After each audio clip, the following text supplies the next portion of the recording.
Ah, the good old NCAA. Over the years, it just seems like more and more people hate them. Now that I really come to think about it, I don't know anybody on earth that really likes them. Do I even have to say it? It's for many and numerous reasons. Number one, they're just all around shady in general, and number two, they make some of the stupidest decisions ever. For example, one that really sticks out in my mind is that when players transfer, they have the option to make a letter to the NCAA and say why they shouldn't have to sit out. And I can't remember where this football player went to school, but it was in college, and I believe he was going to transfer back to Georgia because one of his grandparents was dying.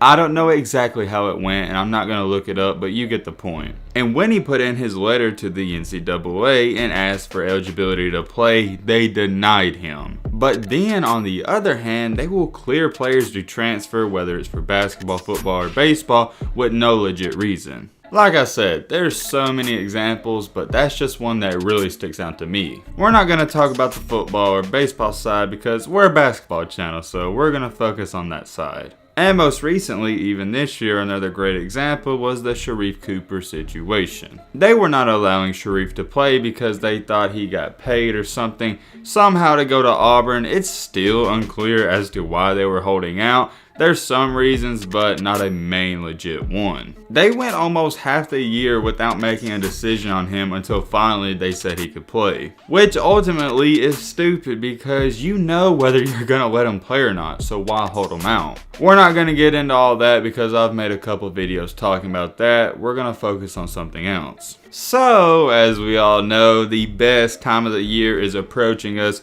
at least for basketball fans. March Madness is coming up. I said coming up, well technically it is March, but the tournament hasn't started. I don't know what it is, there's just something about March Madness, not even the tournament, but the beginning of it and everything. It's starting to get warmer, people are getting happier, and this tournament is insanely exciting. There's no words to describe it, it's just great. 64 teams are selected to participate in this tournament, and you also have the first 4, so technically 68. Honestly, March Madness really starts before the tournament even starts because you have the whole bubble watch, and this is where teams that are trying to get in or teams that are barely in are trying to get those last few spots. Basically, you'll have the last 4 in that are projected by Joe Lunardi, then you'll have the last 4 out, then the first 4 out, and then the next 4 out. Reasonably, you'll have 16 to 20 teams fighting for those last 4 spots. Or maybe not fighting for them, but at least they're in contention.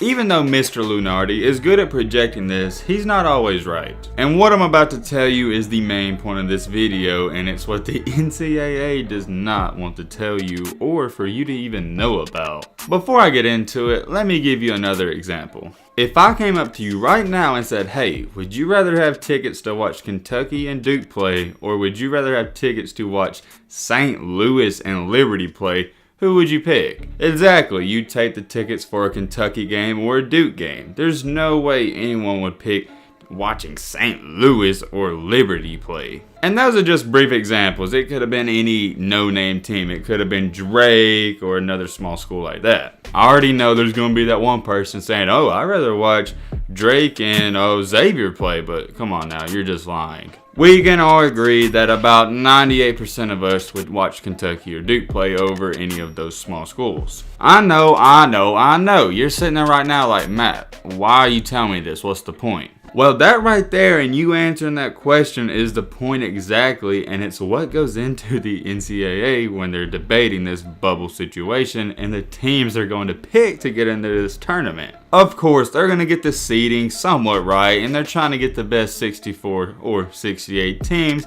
but they're also making sure they get those must-see TV teams in the tournament. Theoretically speaking, and we're going to have some great examples from this year too, if you got Kentucky on the bubble and Xavier on the bubble, who are you going to pick? Exactly, you would pick Kentucky to get in there because they're going to bring in more ticket sales, more people are going to watch it on TV, which means more money for everyone involved. It's 2021. If you don't know that the NBA, NFL, college basketball, college baseball, any sport in general that's on TV, if you don't think it's for the money, you're just wrong. They do it for the money, and that's what makes the world go around, but you don't even think about it. The reason you don't think about it because if Kentucky's 14-8 and Xavier's 14-8, you think either of them deserve the spot. I got some pretty good examples I'm going to lay out for this video, and recent ones in fact, so let's get into them. In the season 2017 through 18, Alabama basketball was really not that good. They started out the season pretty solid, but at the end of the year, it was atrocious. And everyone knows it's how you perform at the end of the year what they base you off of, not really the beginning. They were so bad, in fact, that in the month of February and March, they lost 5 games in a row. They finished the season on a 5-game losing streak and was 17-14 and 8-10 in the SEC. I'm an SEC fan, and no disrespect to us at all, but we all know we're not one of the best 2 conferences in the whole league. Maybe we're top 4 or top 5. A 17-14 team should really not even be considered for the tournament, unless you have a big time player that everyone loves to watch. I think you know where I'm going with this. This Alabama team had no other than Collin Sexton himself. He was must-see TV at the time. Was he the best player in the country? No, but he was the media guy. Anytime he scored, he let you know about it. He was always chanting, talking trash, and everyone loved to see it. Let me make this clear, I can't emphasize it enough. They finished the season on a 5-game losing streak and was 17-14. But yet, people were saying they were going to be in the tournament. Think about it right now how absurd that is for a school that's 3 games over 500 to be considered to even get in. To make a long story short, in their next game in the SEC tournament, they beat Texas A&M on a buzzer beater with Collin Sexton had 27 points, and it pushed their record to 18-14, and people were saying they were a lock to get in. Even if they lost their next game, which was up against a good Auburn team, people were still saying they would get in at 18-15. They wound up beating this Auburn team by 20 points in a huge upset and lost their next game to Kentucky, and their overall record was 19-15. For a team to have 15 losses and to get in the tournament, they weren't even considered on the bubble, they were considered in, is ridiculous. And I say this being an Alabama fan, but even the people that were talking about it was saying they're getting in because of Sexton. If they don't have Collin, they're not getting in, and it's all about TV ratings. Every game that Sexton played in was more viewed than almost every other SEC game that year. That's only one example, so let's go to another team in that same season. This team was no other than Oklahoma. They started out the year on fire. They was 12-1,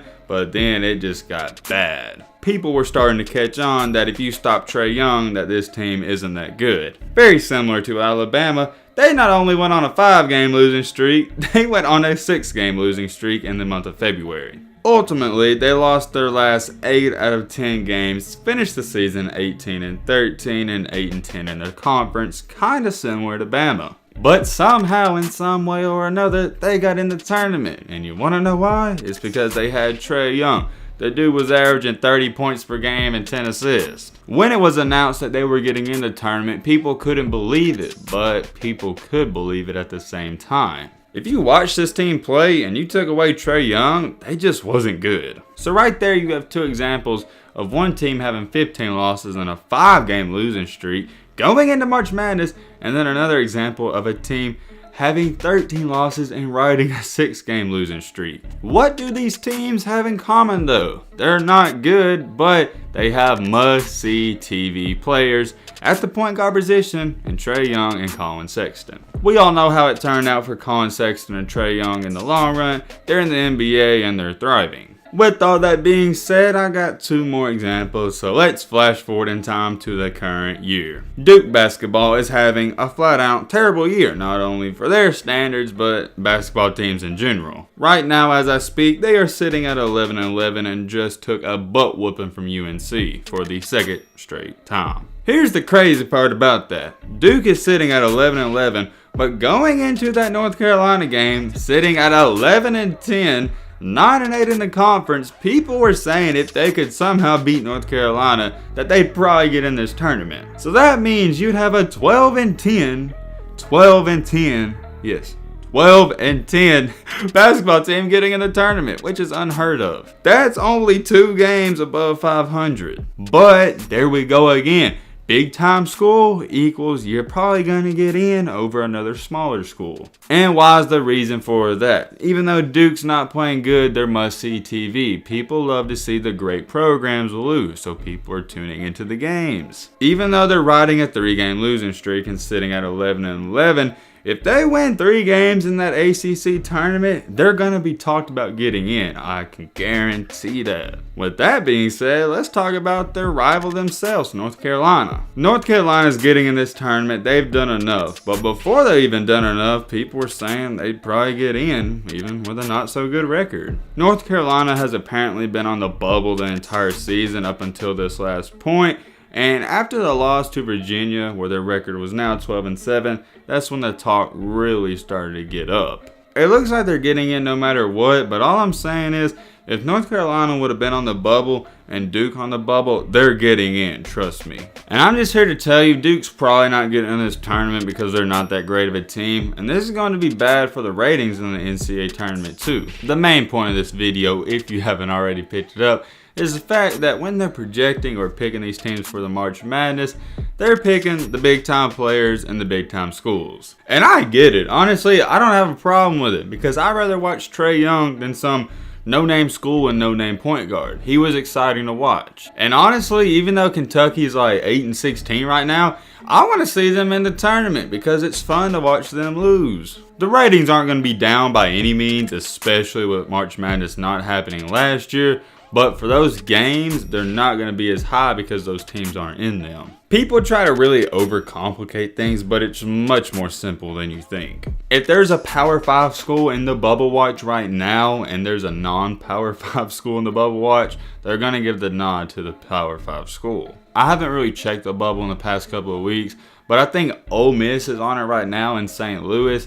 And once again, would you rather watch Ole Miss play or St. Louis? I don't even care for Ole Miss, but I'd rather watch them play than some other team like that. It's an interesting debating topic. Let me know what you think about it in the comments section down below. But with all that being said, that's going to wrap up this video. I hope you guys enjoyed. Hope you guys learned something. If you're new to the channel, what are you doing? We're on the road to 100K. Join the family. Hit that subscribe button. Leave a like for more. And as always, let's be great. I'm out, y'all. Peace.